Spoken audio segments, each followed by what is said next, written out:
Tingnan mo yung tubig dito. Murky brown. Dito sa tabi ng Sapa, sa Barangay Kasalugan, matatagpuan ang mumunting tahanan ni Nanay Pilar at Jenny. Hi! Hello po! Good morning! Ngayong umaga, naghahanda ang buong pamilya na pumasok sa trabahong nasa kanilang bakuran lamang. Sinantol, ang ulam namin. 59 na taong gulang na si Nanay Pilar. Mula nang pumanaw ang kanyang asawa sa sakit sa baga, siya na ang nagtataguyod sa kanyang pamilya. Pinapakitaan ko lang yung pamilya ko ng malakas ang loob ko para ganun din sila, hindi sila yung Manghina. manghina. Pag nanghina ka sa panahon ngayon, ay walang mangyayari sa buhay mo. Ang kanyang anak na si Jenny, maaga ring nabiyuda. Natabunan ho yun sa pagkakamali. Bagong mga ako dyan nung nilay matabunan. Last slide. Kahit inagaw na ng pagmimina ang buhay ng kanilang mga asawa, sa pagmimina pa rin sila umaasa ng kanilang hanap buhay. Araw-araw po ba kayo nakakakuha ng ginto? Araw-araw. Araw-araw, meron naman sigurado. Laging mayroon at kaso nga lang maliit. Dahil yan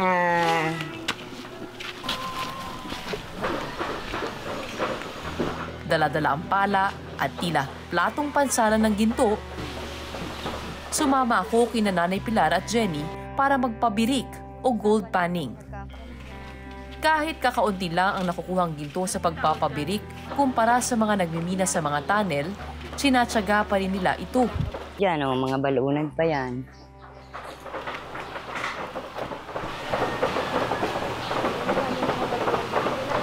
Maraming balon sa paligid, malakas ang tunog ng ball mill, at umaasa ang pamilya Barrios sa mga latak ng ginto na umaagos papunta sa Sapa.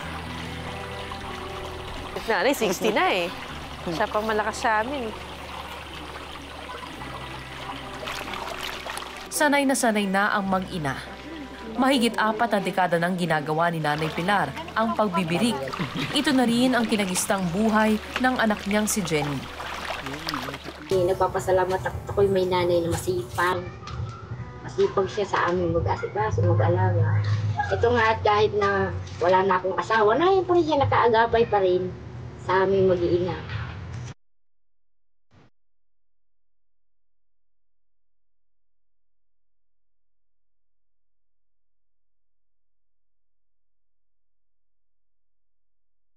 Ano po nangyari sa paa niyo? May sugat nga yan, 2 linggo rin ako nga nagdamdam. Bakit po? Nag-ano siya, yung una nagkasugat dito sa unahan, so nagyumpat naman dito. Dahil po yan dito? Siguro sa masyado kasi minsan maduwing tubig. May napakan kayo. Baka.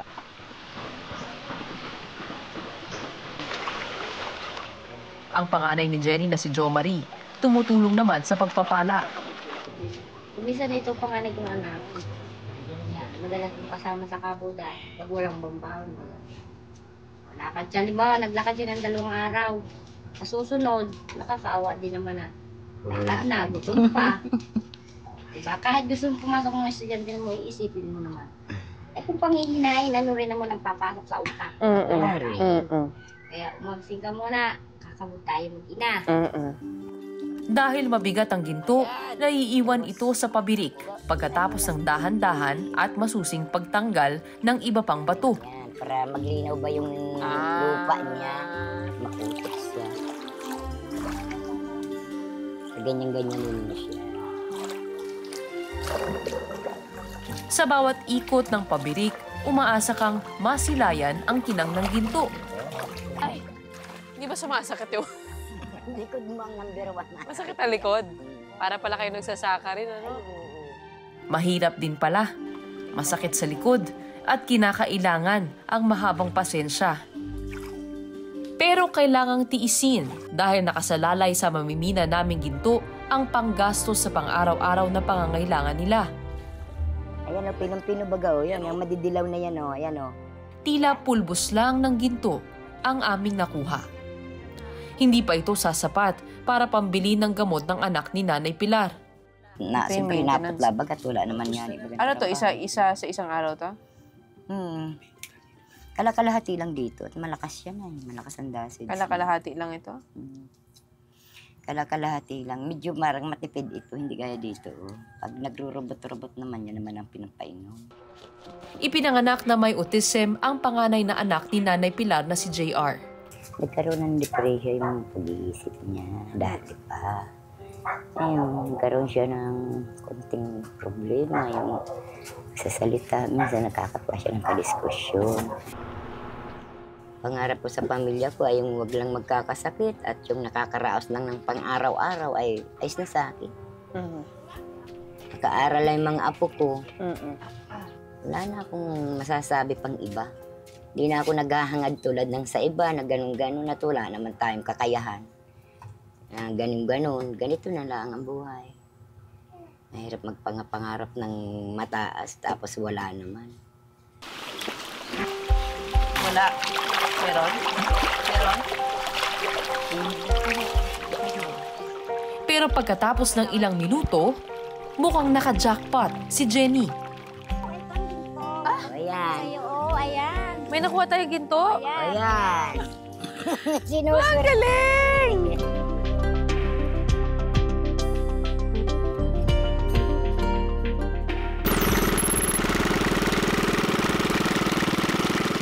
Derek, gano'ng katagal si tatay sa ilalim? Mga 2 po. Isa lang po minsan, 1 oras. 2 oras? Minsan po. Talaga?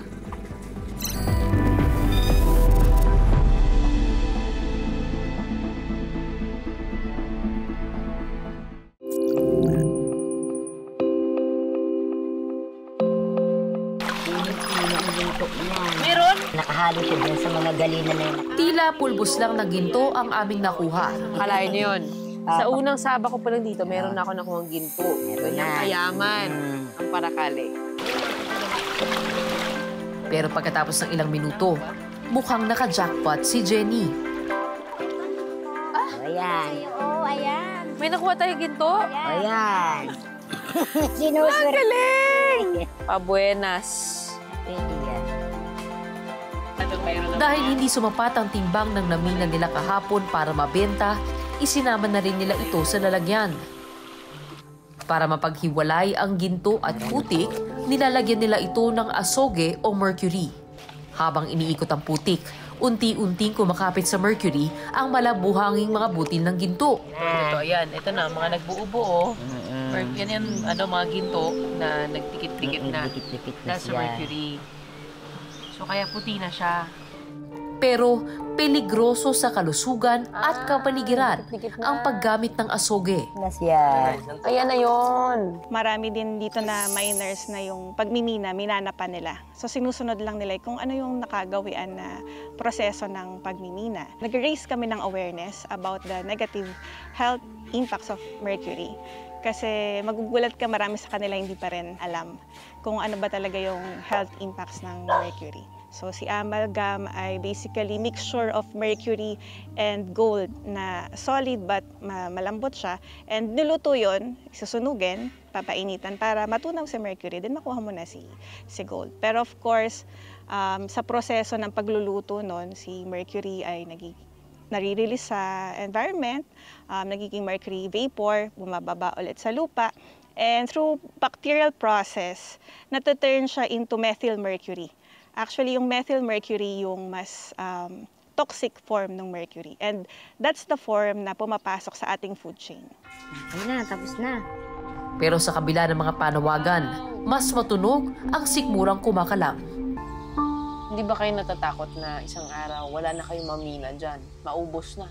Nakakatakot din siyempre dahil paano na yung hanap buhay. Saan ka nakukuha ng pang-araw-araw na pambiling pagkain na? Yan lang naman ang hanap buhay dito.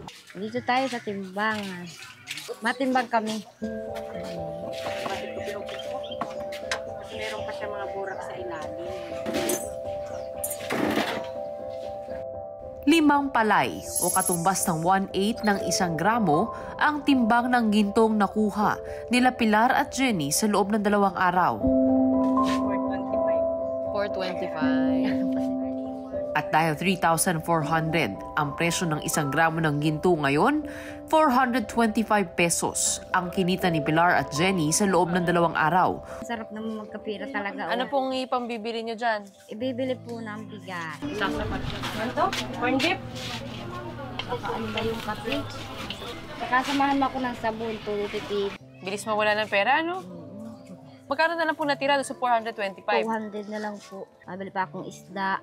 200, 15, 16, 17, 18, 19. 219 pesos na lamang. Hindi yan permanente. May beses na isang araw akong hindi kikita. Papasok na, halimbawa pumasok sila kahapon.